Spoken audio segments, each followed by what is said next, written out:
ನಮಸ್ಕಾರ ವೀಕ್ಷಕರೇ, ನಿಮಗೆಲ್ಲರಿಗೂ ನಮ್ಮ ಮೈಥಾಲಜಿ ಮೀಟ್ಸ್ ಮೀ ಚಾನೆಲ್ಗೆ ಹಾರ್ದಿಕ ಸ್ವಾಗತ. ಆದಿದೇವ, ಆದಿಯೋಗಿ, ಆದಿಮೂಲ, ದೇವರಾದ ಮಹಾದೇವರ ಮಹಿಮೆ, ವೇದ, ಪುರಾಣ, ಉಪನಿಷತ್ತಿನ ದೃಷ್ಟಿಯಲ್ಲಿ ಮಹಾಶಿವರಾತ್ರಿಯ ಬಗೆಗಿನ ಮಾಹಿತಿಯನ್ನು ತಿಳಿಯೋಣ ಬನ್ನಿ.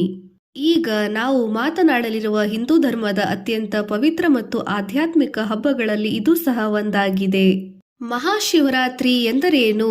ಮಹಾಶಿವರಾತ್ರಿ ಎಂದರೆ ಮಹಾಶಿವ ರಾತ್ರಿಯ ಸಂಯೋಜನೆ, ಅರ್ಥಾತ್ ಶಿವನಿಗೆ ಪ್ರಿಯವಾದ ಅತ್ಯಂತ ಪ್ರೀತಿಯ ದಿನ ಹಾಗೂ ಮಹತ್ವದ ರಾತ್ರಿ. ಈ ಪವಿತ್ರ ದಿನವು ಮಾಘ ಮಾಸದ ಕೃಷ್ಣ ಪಕ್ಷದ ಚತುರ್ದಶಿ ತಿಥಿಯಲ್ಲಿ ಆಚರಿಸಲಾಗುತ್ತದೆ. ಈ ದಿನವನ್ನು ಶಿವನ ತತ್ವದ ಜಾಗೃತಿಯ ದಿನವೆಂದು ಪರಿಗಣಿಸಲಾಗಿದೆ. ವೇದಗಳಲ್ಲಿ ಶಿವ ತತ್ವ ಋಗ್ವೇದದಲ್ಲಿ ಶಿವನನ್ನು ರುದ್ರ ರೂಪದಲ್ಲಿ ವರ್ಣಿಸಲ್ಪಟ್ಟಿದ್ದಾನೆ. ನಮೋ ರುದ್ರಾಯ ಎಂದು ಪ್ರಾರ್ಥಿಸಿ ಸಲ್ಲಿಸಲಾಗುತ್ತದೆ. ಯಜುರ್ವೇದ, ಇದರಲ್ಲಿಯೂ ಪ್ರಸಿದ್ಧವಾದ ಶ್ರೀರುದ್ರಂ ಎಂದು ಕಾಣಬಹುದು. ಇದು ಪರಮಶಿವನ ಆರಾಧನೆಗೆ ಅತ್ಯಂತ ಶಕ್ತಿಶಾಲಿ ಮಂತ್ರದ ಸಂಕಲನ. ಶ್ವೇತಾಶ್ವತರ್ ಉಪನಿಷತ್, ಇಲ್ಲಿ ಶಿವನನ್ನು ಪರಬ್ರಹ್ಮ ಎಂದು ಗುರುತಿಸಲಾಗಿದೆ.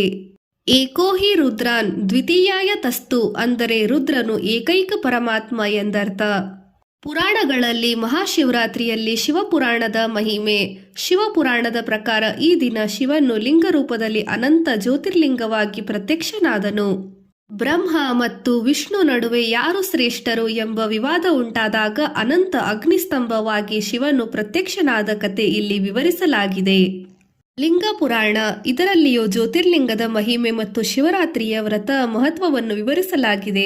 ಸ್ಕಂದ ಪುರಾಣ, ಶಿವರಾತ್ರಿ ಉಪವಾಸ, ಜಾಗರಣೆ, ಅಭಿಷೇಕದ ಫಲಗಳನ್ನು ಇದರಲ್ಲಿ ವಿವರಿಸಲಾಗಿದೆ. ಶಿವ ಮತ್ತು ಪಾರ್ವತಿಯ ವಿವಾಹ. ಪುರಾಣಗಳ ಪ್ರಕಾರ ಈ ದಿನವೇ ಶಿವ ಮತ್ತು ಪಾರ್ವತಿಯ ವಿವಾಹ ನಡೆದಿತೆಂದು ನಂಬಿಕೆ ಇದೆ. ಪಾರ್ವತಿ ದೇವಿ ತಪಸ್ಸು ಮಾಡಿ ಶಿವನನ್ನು ವರಿಸಿಕೊಂಡಳು. ಈ ಘಟನೆಯು ಧರ್ಮ, ಶಾಂತಿ ಮತ್ತು ಕುಟುಂಬದ ವ್ಯವಸ್ಥೆಯ ಮಹತ್ವವನ್ನು ಸಾರುತ್ತದೆ.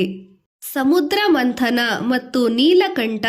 ಭಾಗವತ ಮಹಾಪುರಾಣದ ಪ್ರಕಾರ ಸಮುದ್ರ ಮಂಥನದ ಸಮಯದಲ್ಲಿ ಹಲಾಹಲ ವಿಷ ಹೊರಬಂದಾಗ ಶಿವನು ಲೋಕರಕ್ಷಣೆಗಾಗಿ ಅದನ್ನು ಕುಡಿದನು.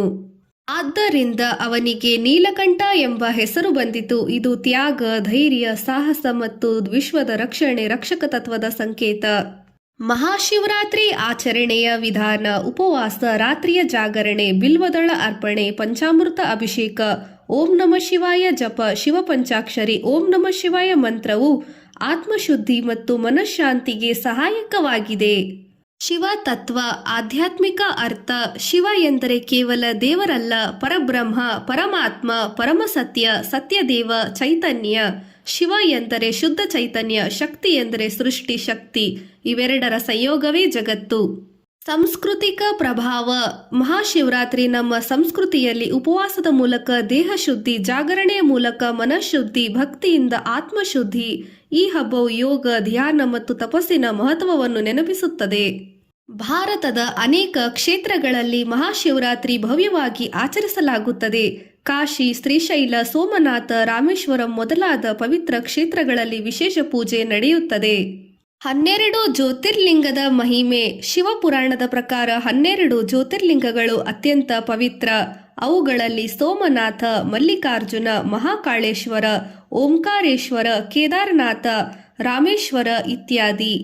ಉಪನಿಷತ್ತಿನ ಸಂದೇಶ. ಶಿವನ ತತ್ವ ನಮಗೆ ಹೇಳುವುದು ಅಹಂಕಾರವನ್ನು ಬಿಡಿ, ಅಂತರಂಗದ ಶುದ್ಧಿ ಸಾಧಿಸಿ, ಧ್ಯಾನದಿಂದ ಆತ್ಮಜ್ಞಾನವನ್ನು ಪಡೆಯಿರಿ. ಶಿವನು ಸಂಹಾರಕನಲ್ಲ, ಶಿವ ಎಂದರೆ ಅಜ್ಞಾನದ ಸಂಹಾರಕ ಎಂದರ್ಥ. ಮಹಾಶಿವರಾತ್ರಿಯ 4 ಪ್ರಹರ ಪೂಜೆ. ರಾತ್ರಿಯ 4 ಭಾಗಗಳಲ್ಲಿ ಹಾಲಿನ ಪೂಜೆ, ಮೊಸರಿನ ಅಭಿಷೇಕ, ತುಪ್ಪದ ಅಭಿಷೇಕ, ಜಲಾಭಿಷೇಕ. ಇದು 4 ವೇದಗಳ ಸಂಕೇತವೆಂದು ಹೇಳಲಾಗಿದೆ. ಮಹಾಶಿವರಾತ್ರಿಯ ವೈಜ್ಞಾನಿಕ ದೃಷ್ಟಿ. ಈ ದಿನ ಚಂದ್ರನ ಸ್ಥಿತಿ ಮಾನಸಿಕ ಶಕ್ತಿಗೆ ಪ್ರಭಾವ ಬೀರುತ್ತದೆ ಎಂದು ಯೋಗಶಾಸ್ತ್ರ ಹೇಳುತ್ತದೆ. ಆದ್ದರಿಂದ ರಾತ್ರಿಯ ಜಾಗರಣೆ ಮತ್ತು ಧ್ಯಾನ ಅತ್ಯಂತ ಫಲಪ್ರದಾಯಕವಾಗಿದೆ. ಮಹಾಶಿವರಾತ್ರಿ ಕೇವಲ ಹಬ್ಬವಲ್ಲ, ಇದು ಜಾಗೃತಿ, ತಪಸ್ಸು, ಆತ್ಮಪರಿಶುದ್ಧಿ, ಭಕ್ತಿಯ ಪರಾಕಾಷ್ಠೆ. ಶಿವನು ನಮ್ಮೊಳಗಿನ ಶಾಂತಿ ಮತ್ತು ಜ್ಞಾನವನ್ನು ಜಾಗೃತಿಗೊಳಿಸುವ ಶಕ್ತಿ. ಓಂ ತ್ರಯಂಬಕಂ ಯಜಾಮಹೇ ಸುಗಂಧಿಂ ಪುಷ್ಟಿವರ್ಧನಂ ಉರ್ವಾರುಕಮೇವ ಬಂಧನಾನ್ ಮೃತ್ಯೋರ್ಮೋಕ್ಷಿ ಯಮಾಮೃತಾತ್. ವೀಕ್ಷಕರೇ, ಈ ಮಹಾಶಿವರಾತ್ರಿಯಲ್ಲಿ ಶಿವನ ಕೃಪೆ ನಿಮ್ಮ ಮೇಲೆ ಸದಾ ಇರಲಿ. ಹರ್ ಹರ್ ಹರ್ ಮಹಾದೇವ್. ಪಾರ್ವತಿ ಪತೆ ಹರ್ ಹರ್ ಮಹಾದೇವ್. ಶಂಭೋ ಶಂಕರ. ಹರ್ ಹರ್ ಮಹಾದೇವ್.